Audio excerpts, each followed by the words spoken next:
বিসমিল্লাহির রহমানির রহিম। আসসালামু আলাইকুম রহমতুল্লাহ। নূহ আলাইহি ওয়াসসালাম, মানবজাতিকে সতর্ক করার মহাকাহিনী। প্রিয় ভাই বোন বন্ধুগণ, মানব ইতিহাসে কয়েকজন রসূলের জীবনী এত গভীর শিক্ষা, সহনশীলতা, ত্যাগ ও আল্লাহর উপর অটল ভরসার সাক্ষ্য দেয়, যেমনটি দেখা যায় নূহ আলাইহি ওয়াসালাম এর জীবনে। তিনি শুধু একজন নবী ছিলেন না, ছিলেন এক দীর্ঘ সংগ্রামের প্রতীক, সত্যের পথে অবিচল দাঁড়িয়ে থাকা মানুষের প্রতিচ্ছবি। তার কাহিনী আমাদের শিক্ষা দেয়, আল্লাহর পথে দাঁড়ালে শক্তিশালী ফিতনা থেকেও মুক্তি পাওয়া যায়, আর ধৈর্য কোনো দিনই বৃথা যায় না। মানব জাতির পথ হারানো। হজরত আদম আলাইহি ওয়াসালাম থেকে শুরু করে একসময় মানবজাতি তাওহীদের সরল পথে ছিল। মানুষ আল্লাহকে মানত, তার ইবাদত করত এবং সৎ পথেই চলত। সময়ের সাথে যখন মানুষের সংখ্যা বাড়তে থাকল, তখন শয়তান মানুষের অন্তরে ধীরে ধীরে শিরকের বীজ বপন করা শুরু করল। সে যুগে কিছু নেককার আল্লাহভীরু মানুষ ছিল, ওয়াদ, সুয়া, ইয়াগুস, ইয়াউক ও নসর।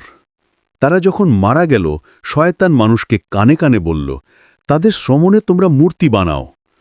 প্রথমে তারা শুধু স্মৃতির জন্যই মূর্তি বানালো। কয়েক প্রজন্ম পর মানুষ ভুলে গেল এর উদ্দেশ্য, আর শয়তান বলল, তোমাদের পূর্বপুরুষ এসব মূর্তির ইবাদত করত। শুরু হল প্রথম শিরক। মানবজাতি পথ হারাল। দূষণ, অবিচার, ব্যভিচার ছড়িয়ে পড়ল। ঠিক তখনই আল্লাহ তাআলা নূহ আলাইহি ওয়াসালামকে মানুষের মাঝে রাসূল হিসাবে পাঠালেন। নবুয়তের প্রথম দিন, সত্যের বার্তা। আল্লাহ তাআলা নূহ আলাইহি ওয়াসালামকে আদেশ দিলেন মানুষকে শিরক থেকে ফিরিয়ে আনতে, আল্লাহর একত্ব ঘোষণা করতে এবং নেক আমলে ফিরিয়ে আনতে। নূহ আলাইহি ওয়াসালাম প্রথম দিন থেকেই জানতেন এ পথ সহজ হবে না, কিন্তু তার অন্তর পূর্ণ ছিল আল্লাহর প্রতি ঈমান, দৃঢ়তা এবং একটি বিশাল দায়িত্বের অনুভূতিতে। তিনি বললেন, হে আমার জাতি, তোমরা আল্লাহর ইবাদত করো, তোমাদের জন্য তাঁর ছাড়া আর কোনো উপাস্য নাই। সূরা আল আরাফ আয়াত ৫৯। এই ডাকে ছিল ভালোবাসা, সতর্কবার্তা এবং মুক্তির আহ্বান। ধৈর্যের সীমা ছাড়িয়ে যাওয়া দাওয়াত। নূহ আলাইহি ওয়াসালাম শুধু ঘোষণা করেই থেমে যাননি, তিনি দিনের আলোয় দাওয়াত দিয়েছেন, রাতে দিয়েছেন, প্রকাশ্যে বলেছেন, আবার গোপনে একান্তে গিয়ে প্রত্যেকের দরজায় কড়া নেড়েছেন। কোরআনে বলা হয়েছে, আমি আমার জাতিকে রাতেও ডেকেছি, দিনেও ডেকেছি। সূরা নূহ আয়াত ৫। তিনি ৯৫০ বছর ধরে মানুষকে তাওহীদের বার্তা শুনিয়েছেন। এ এক অকল্পনীয় ধৈর্য। ১০০০ বছরের কাছাকাছি সময় শুধু মানুষকে আল্লাহর পথে ডাকতেই কেটে গেছে। কিন্তু মানুষ তখনও শয়তানের ধোঁকায় অন্ধ। তারা বলতো, নূহ, তুমি আমাদের মতোই মানুষ, তোমার কথায় আমরা কেন বিশ্বাস করব? তোমার অনুসারী তো শুধু দরিদ্র, দুর্বল মানুষ, তুমি মিথ্যাবাদী। কেউ কানে আঙুল দিয়ে দাওয়াত বন্ধ করত, কেউ কাপড় দিয়ে নিজেকে ঢেকে নিত, কেউ নূহ আলাইহি ওয়াসাল্লামকে লাঞ্ছিত করত। তবু তিনি থেমে যাননি। জাতির প্রতিক্রিয়া, অহংকার ও বিদ্রোহ। নূহ আলাইহি ওয়াসাল্লামের কাহিনীতে একটি বড় শিক্ষা আছে। সত্য গ্রহণ না করার প্রধান কারণ জ্ঞান অভাব নয়, বরং অহংকার। ধনী, ক্ষমতাবান নেতারা বলল, নূহ সত্য হলে আমরা বিশ্বাস করতাম, তোমার অনুসারীরা আমাদের মতো মর্যাদাবান নয়। আল্লাহর নবী তাদের বললেন, মানুষের সম্পদ শক্তি নয়, ঈমানই আসল মর্যাদা। কিন্তু তারা শুনল না। নূহ আলাইহি ওয়াসাল্লামের হৃদয়ের কষ্ট। বছর যায়, শতাব্দী যায়, কত মানুষ জন্ম নিল, কত মারা গেল, তবুও ঈমান আনতে রাজি হল না। নূহ আলাইহি ওয়াসাল্লামের প্রতিটি দিন ছিল ব্যথায় ভরা, কিন্তু চোখে ছিল অটুট ঈমান। তিনি বললেন, হে আল্লাহ, আমি পরাজিত, তাই আপনার সাহায্য চাইছি। সূরা কদর। এই দোয়ার মাধ্যমে নূহ আলাইহি ওয়াসাল্লাম স্বীকার করলেন, মানুষের হৃদয় পরিবর্তনের ক্ষমতা শুধু আল্লাহরই। সিদ্ধান্ত, আল্লাহর শাস্তি আসছে। যখন 950 বছরেও সত্যের পথে মানুষ ফিরল না, তখন আল্লাহ জানিয়ে দিলেন এই জাতির জন্য আর হিদায়েত নেই। নূহ আলাইহি ওয়াসাল্লামের দীর্ঘ দোয়া আসে, হে আমার রব, এই কাফিরদের একজনকেও পৃথিবীতে রেখে দিও না। সূরা নূহ আয়াত 26। কারণ তারা নিজেরাও পথভ্রষ্ট, সন্তানদেরও পথভ্রষ্ট করবে। এবং আল্লাহ রায় দিলেন মানুষকে পরিশুদ্ধ করতে হবে এক মহাবান দিয়ে। নূহ আলাইহি ওয়াসাল্লামকে নৌকা নির্মাণের নির্দেশ।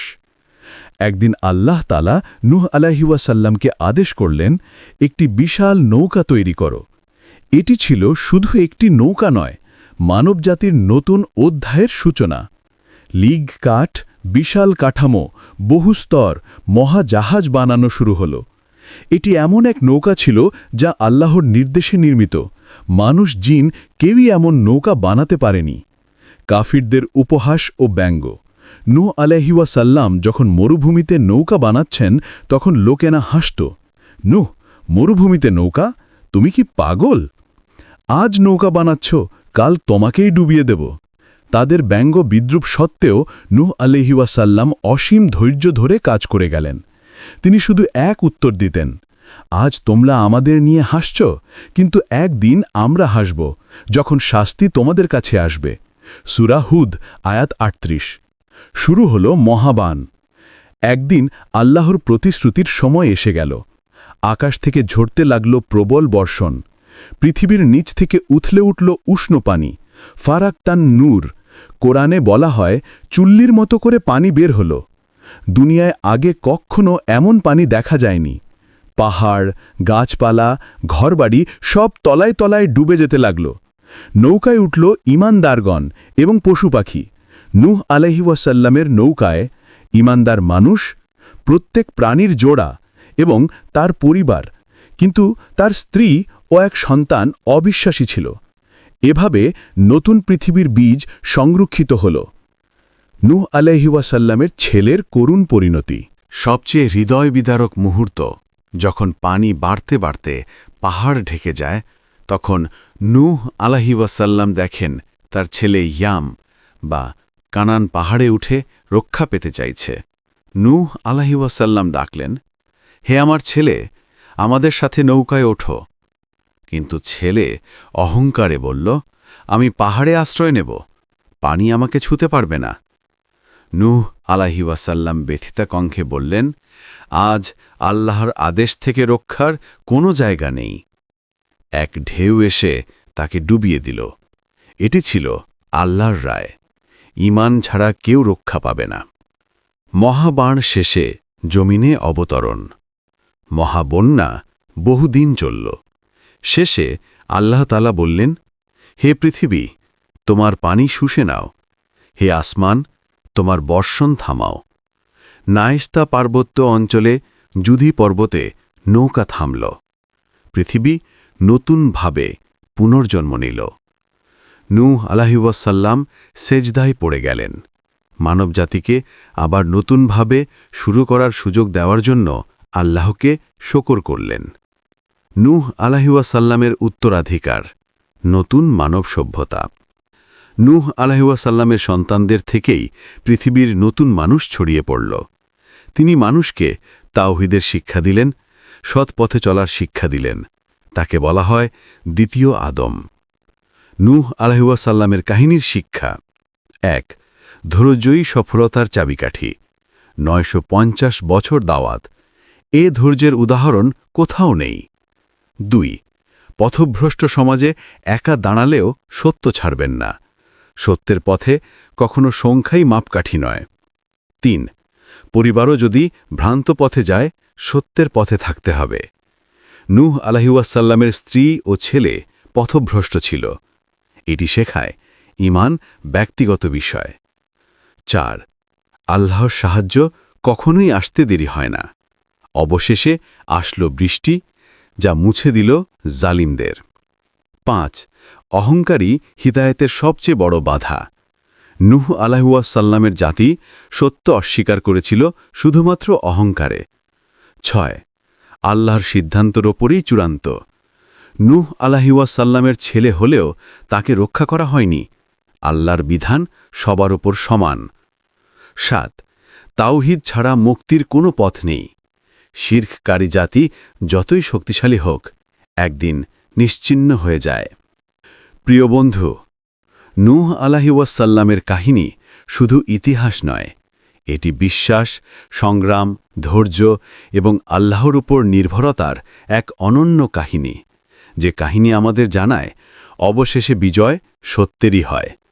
আজকের যুগেও যখন মানুষ বিভ্রান্তির অন্ধকারে হারিয়ে যায়, তখন নূহ আলাইহিওয়াসাল্লামের কাহিনী আমাদের আবার স্মরণ করায় আল্লাহ কখনোই ঈমানদারকে রক্ষা করতে ভুল করেন না।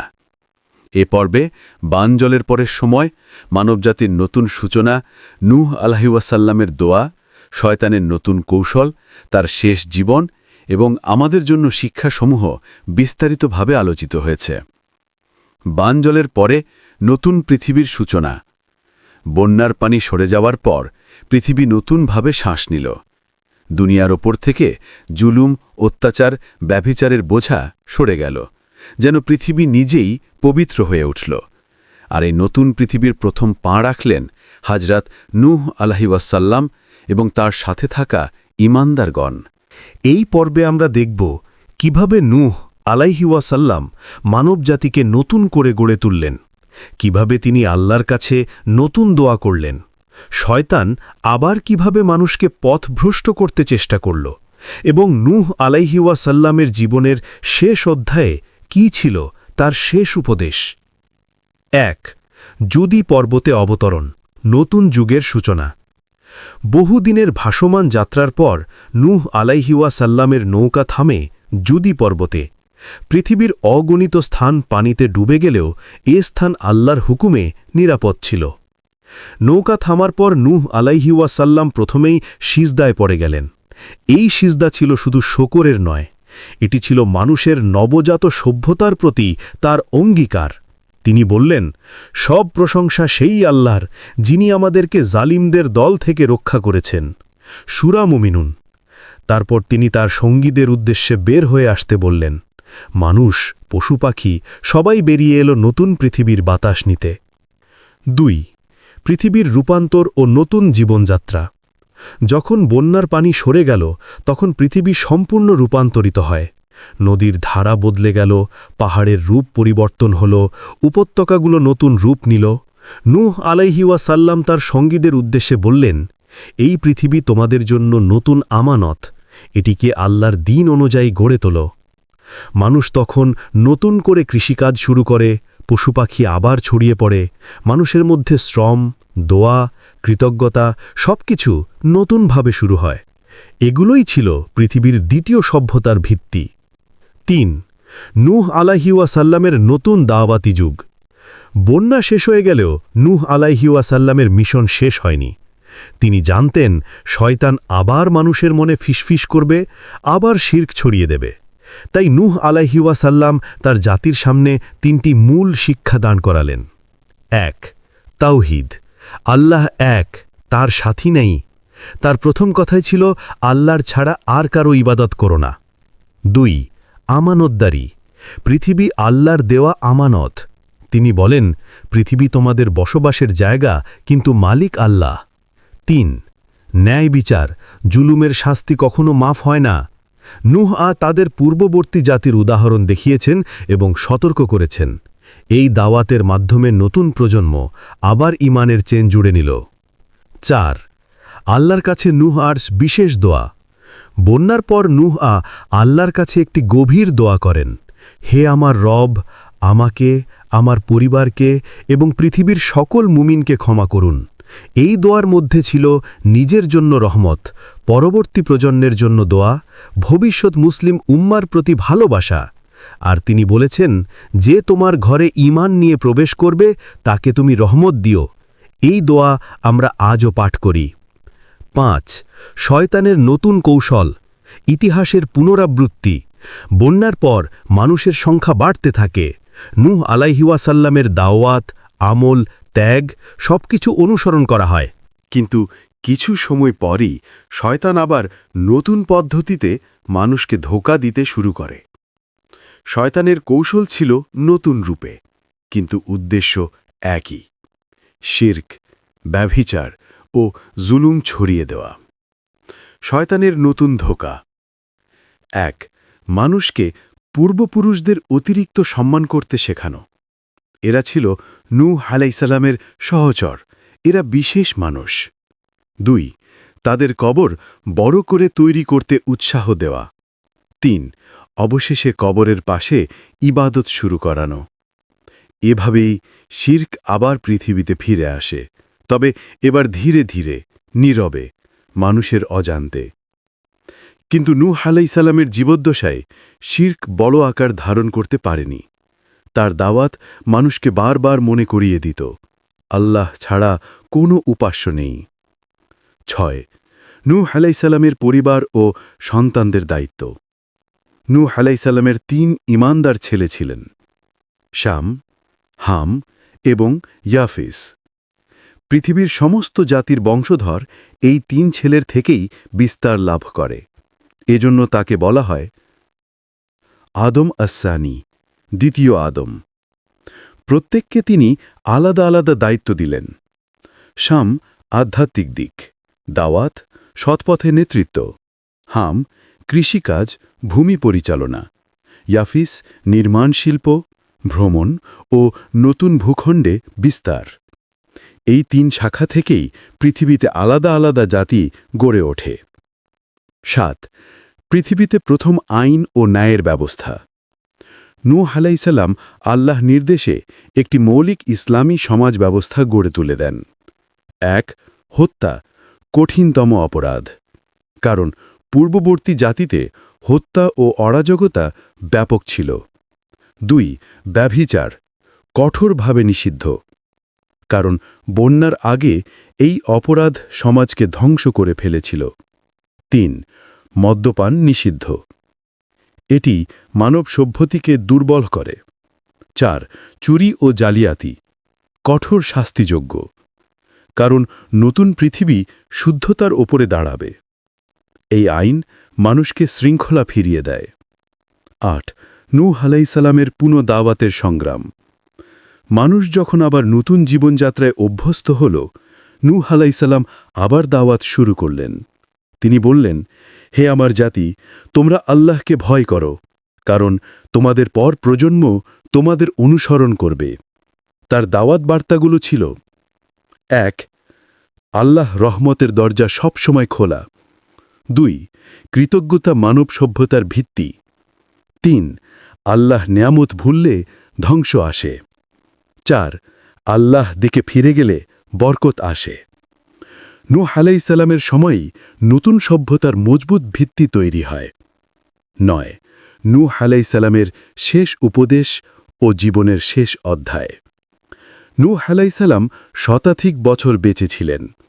বন্যার আগেও ছিল ৯৫০ বছরের দাওয়াত। পরের সময়েও তিনি বহু বছর জীবন কাটান। তার শেষ বয়সে তিনি সন্তান ও অনুসারীদের আহ্বান করে বলেন, আমি তোমাদের ২টি বিষয় সম্পর্কে উপদেশ দিচ্ছি। ১. আল্লাহর একত্বে অটল থাকা। ২. অহংকার থেকে বাঁচা।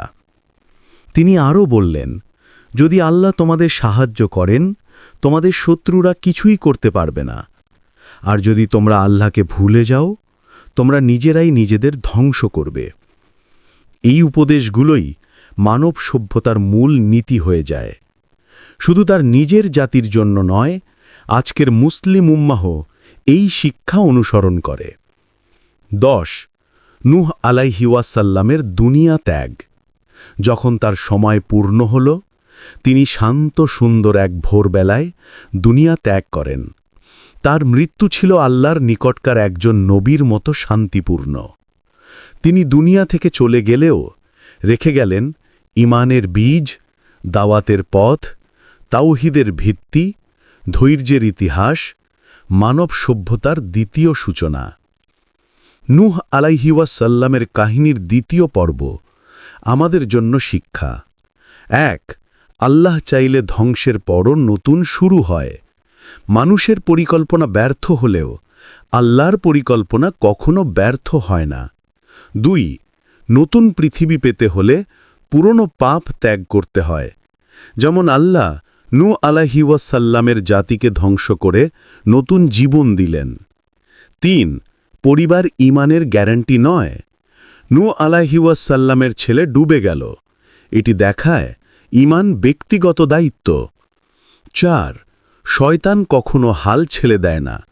বন্যা শেষ হলেও শয়তান নতুন কৌশল নিয়ে ফিরে এসেছে। ৫ একত্ববাদ ছাড়া শান্তি নেই। নূহ আলাইহি ওয়াসাল্লাম মানব সভ্যতার ভিত্তি হিসেবে প্রথমেই তাওহীদ প্রতিষ্ঠা করেন। ৬ আল্লাহর পথে সংগ্রাম করলে পৃথিবী বদলে যায়। নূহ আলাইহি ওয়াসাল্লামের ধৈর্য আমাদের শেখায়, ধৈর্যই সব বিজয়ের চাবিকাঠি।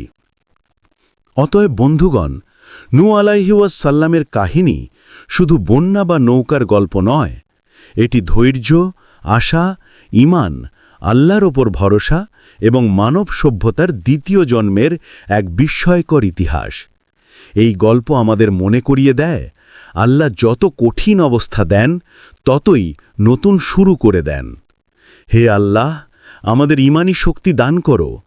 যুগে যুগে নবী রাসূলগণ এবং আমাদের প্রিয় রাসূল সাল্লাল্লাহু আলাইহি ওয়াসাল্লাম যে শিক্ষা দিয়েছেন, আমরা যেন সেই অনুযায়ী আমল করতে পারি, সেই তৌফিক দান করো।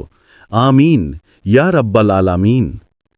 এই পর্যন্ত ভিডিওটি দেখার জন্য আপনাকে অসংখ্য ধন্যবাদ।